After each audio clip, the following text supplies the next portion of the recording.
Magandang buhay!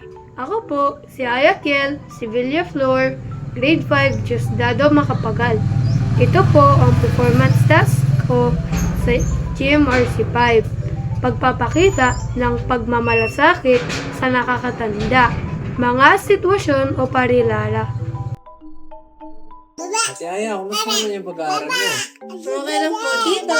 Si Kali at Chloe, kumusta naman ang pag-aaral nila? Mabuti lang din po. Galing. Galingan niyo pa sa pag-aaral, ha? Kinain niyo si Tito. Nga ba? Para may prize din sa akin. Lo, ito po upuan. Umupo ka po muna. Lo, alalamin na po kita.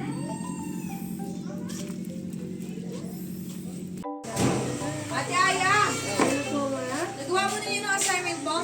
Opo ma, kagabi ko po. O nakapaghugas ka na ng plato? Opo, nagawa ko na din po yung kanina. Nakaligo ka na? Opo, nagawa ko na po silang lahat. Aya, Ano po yung tita? bawa ko tubig. Opo.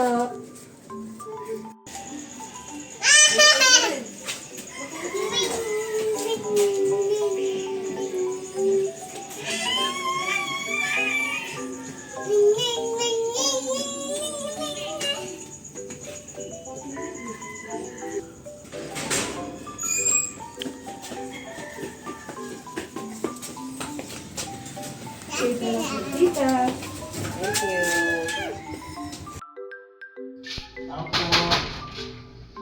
Magandang umaga po, no? Let's go. Hawakan ng Diyos. At dyan po nagtatapos ang aking performance task sa GMRC 5.